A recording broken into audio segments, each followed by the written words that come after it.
जहां उम्मीद की किरण थी वहां अब मलबे का ढेर है।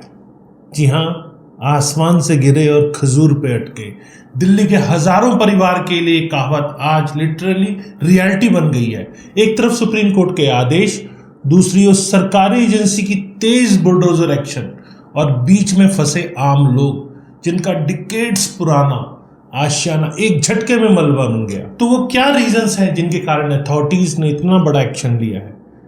वीडियो को पूरा लास्ट तक देखिएगा क्योंकि यहाँ आपको बहुत सारी क्लैरिटी मिलने वाली है। और हाँ, अगर वीडियो पसंद आए तो लाइक, कमेंट, शेयर करना ना भूलें। और फ्यूचर में ऐसे रेगुलर आपको इन्फॉर्मेटिव वीडियोस मिलते रहे, इसके लिए आपको चैनल को सब्सक्राइब करना है। तो चलिए शुरू करते हैं।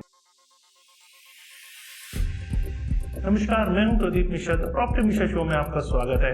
यहाँ हम आपको प्रॉपर्टी और प्रॉपर्टी मार्केट की हकीकत बताते हैं। नो बकवास, डायरेक्ट काम की बात। चलिए शुरू करते हैं। दिल्ली के डिमोलिशन ड्राइव क्यों? जी हां, बहुत बड़ा सवाल है। पिछले 5 सालों में दिल्ली में 30,000 से ज्यादा डिमोलिशन हो चुके हैं, जिसमें 2023 में ही 16,000 से ज्यादा स्ट्रक्चर्स तोड़े गए हैं। एजेंसीज जैसे DDA, MCD, NDMC, DUSIB, CPWD ने ये action unauthorised encroachment, illegal construction और स्लम क्लियरेंस के नाम पे लिए हैं। 2023 में G20 समिट से पहले एंटी इंक्रोचमेंट ड्राइव और तेज हो गई। अभी ताजा घटनाओं की बात करें तो ओखला, सरोजनी नगर, तैमूर नगर, खैबर पास और तुगलकाबाद, इन सब एरिया में बहुत तेजी से या तो डिमोलिशन ड्राइव है या फिर सीलिंग ड्राइव चल रहा है। अब सबसे पहले मैं आता हूं ओखला के बाटला हाउस में पैनिक क्यों है, क्या इसका रीजन है? DDA और यूपी इरिगेशन डिपार्टमेंट ने बाटला हाउस मुरादी रोड के पास यमुना फ्लड प्लेन में गवर्नमेंट लैंड पर इलीगल एनक्रोचमेंट हटाने के लिए डिमोलिशन नोटिस दिया। सुप्रीम कोर्ट ने आदेश दिया कि यमुना के किनारे एनक्रोचमेंट हटाया जाए ताकि नदी का नेचुरल फ्लो रिस्टोर हो सके और फ्लड रिस्क को भी कम किया जा सके। DDA का कहना है कि स्ट्रक्चर अनऑथराइज्ड और एनवायरमेंटल कंसर्न की वजह से हटाए जा रहे हैं। अब DDA और यूपी इरिगेशन डिपार्टमेंट ने बाटला हाउस मुरादी नगर पर 50 से ज्यादा घरों और दुकानों को 15 दिन में खाली करने का नोटिस चिपका दिया। रेजिडेंट्स ने यह आरोप लगाया कि सुप्रीम कोर्ट ने सिर्फ खसरा नंबर 279 के बाहर इलीगल स्ट्रक्चर हटाने को कहा था, लेकिन DDA ने बाकी खसरा जैसे कि 280, 282, 283, 284 में भी नोटिस दे दिया। कई फैमिलीज 40 साल से ज्यादा से यहाँ रह रही है और PM उदय स्कीम के तहत अपने घरों को रेगुलराइज मानती है। डिमोलिशन 16 जून से शुरू हुई, रेजिडेंट्स को एविक्शन के लिए सिर्फ 15 दिन मिले। ये तो था ओखला की कहानी। अब बात करते हैं सरोजनी नगर की, क्योंकि वहाँ बहुत सारे लेट लाइन डिमोलिशंस हुए हैं। ये सब आपने अखबारों में, न्यूज़ में, ये सब आपने देखा। अब इसके रीज़न पे बात करते हैं। NDMC ने सरोजनी नगर मार्केट में अनऑथराइज्ड स्टॉल, शेड्स, ऑनिंग्स और इलीगल एक्सटेंशन को हटाने के लिए डिमोलिशन ड्राइव चलाई है। NDMC का कहना है कि रिपीटेड वार्निंग्स के बाद वेंडर्स ने अनऑथराइज्ड ऑक्यूपेशन जारी रखा, जिससे पेडेस्ट्रियन मूवमेंट या फिर इमरजेंसी एक्सेस और मार्केट एस्थेटिक्स पर असर पड़ रहा है। सुप्रीम कोर्ट के आदेशों के तहत पब्लिक स्पेस को एनक्रोचमेंट फ्री बनाना जरूरी है। इस पे क्या हुआ? 18 मई की रात को 11:30 बजे NDMC ने सरोजनी नगर मार्केट में सडन डिमोलिशन ड्राइव शुरू कर दिया।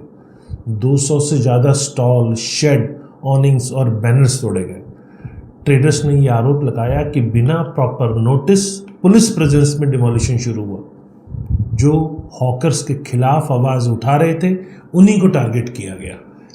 यहाँ NDMC ने क्या कहा? NDMC ने कहा रिपीटेड वार्निंग के बावजूद इलीगल एक्सटेंशन हटाए नहीं जा रहे थे। ये तो हुआ सरोजनी नगर। अब बात करते हैं तैमूर नगर की। जी हाँ, इलीगल एनक्रोचमेंट और इमिग्रेशन एंगल इसके अंदर है। इसमें MCD और पुलिस ने ड्रेन के किनारे इलीगल झुग्गीज और एनक्रोचमेंट को हटाने के लिए डिमोलिशन ड्राइव चलाई। ये इलाका इलीगल बांग्लादेशी इमिग्रेंट्स के लिए कुख्यात रहा है और कई बार यहाँ के फेक डॉक्यूमेंट्स और क्रिमिनल एक्टिविटीज की शिकायतें मिली है यहाँ की। सुप्रीम कोर्ट के आदेश के बाद, मतलब आदेश के अनुसार, ड्रेन्स और पब्लिक लैंड पर एनक्रोचमेंट हटाना जरूरी है ताकि hygiene, sanitation, law and order बना रहे। 5 मई को ड्रेन के पास इलीगल एनक्रोचमेंट हटाने के लिए 8 से 10 बुलडोजर्स ने एक साथ ड्राइव चलाई। रेजिडेंट्स को 26 अप्रैल को नोटिस मिला, 1 मई से डिमोलिशन ड्राइव शुरू हो गई। इलाका इल्लीगल बांग्लादेशी माइग्रेंट्स के लिए नोटोरियस रहा है। पुलिस ने कई बार रेड्स की है और फेक डॉक्यूमेंट्स बनाने वाले चांद मियां को अरेस्ट भी किया है। करीब 100 घर तोड़े गए। कई फैमिलीज ने खुद ही डिमोलिशन से पहले घर खाली कर दिया। रेजिडेंट्स का ये आरोप है कि उनके अपने सामान जो बिलोंगिंग्स हैं उनको समेटने का भी टाइम नहीं मिला। अलॉटमेंट के वादे कागजों तक ही सीमित रह गए। अब खैबर पास, डिफेंस लैंड और डिमोलिशन, इसके बारे में बात कर लेते हैं। जी हाँ, इसका ये कारण बताया गया कि डिफेंस मिनिस्ट्री की जमीन पर डिकेड्स ओल्ड अनऑथराइज्ड सेटलमेंट्स को हटाने के लिए डिमोलिशन ड्राइव चलाई गई। मिनिस्ट्री का कहना था कि जमीन डिफेंस पर्पस के लिए रिजर्व्ड है और इलीगल ऑक्यूपेशन नेशनल सिक्योरिटी और लैंड मैनेजमेंट के लिए खतरा है।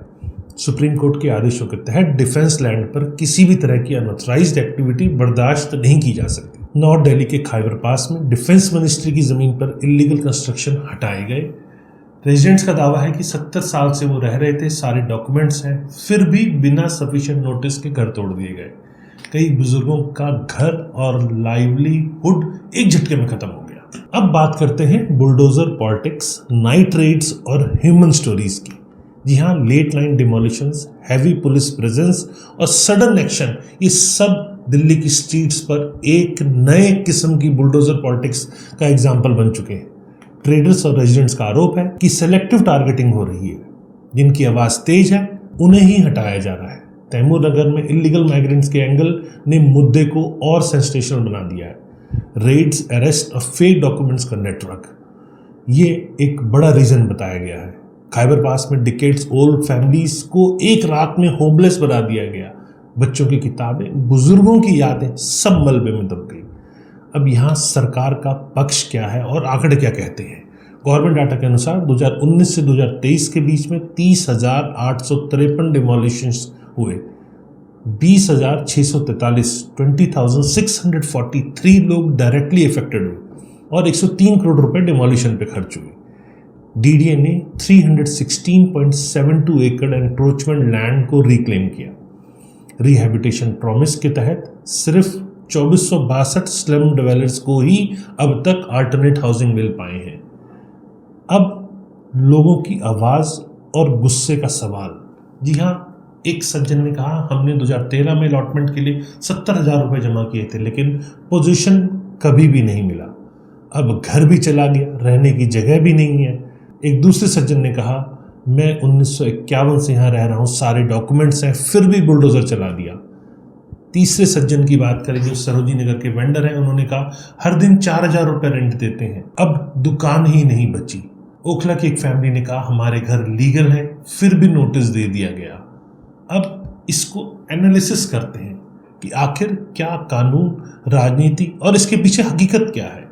सुप्रीम कोर्ट के आदेशों की आड़ में एजेंसीज ने कई बार बाउंड्रीज क्रॉस की हैं। कई जगह इलीगल कंस्ट्रक्शन को भी नोटिस मिल गया। पॉलिटिकल एंगल ये है, डिमोलिशन ड्राइव अक्सर फेस्टिवल, समिट्स या इलेक्शन के आसपास तेज हो जाती है। ह्यूमन कॉस्ट की बात करें तो रिहैबिलिटेशन प्रॉमिसेस अक्सर कागजों तक ही सीमित रहता है, ग्राउंड पे लोग बेघर हो जाते हैं।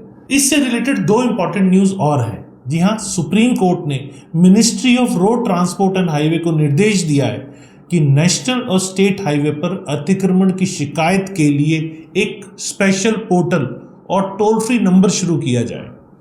मतलब अब कोई भी आम नागरिक सीधा शिकायत दर्ज कर पाएगा। ये ट्रांसपेरेंसी और अकाउंटेबिलिटी की तरफ एक बड़ा कदम है। इसका मतलब यह है कि गवर्नमेंट लैंड हर जगह एनक्रोच हो रही है। वहीं दिल्ली हाई कोर्ट ने साफ कहा है जो लोग पब्लिक लैंड पर अवैध कब्जा करते हैं वो रिहैबिटेशन के दौरान उस जमीन पर अधिकार का दावा नहीं कर सकते। यानी कानून अब और सख्त हो गया है।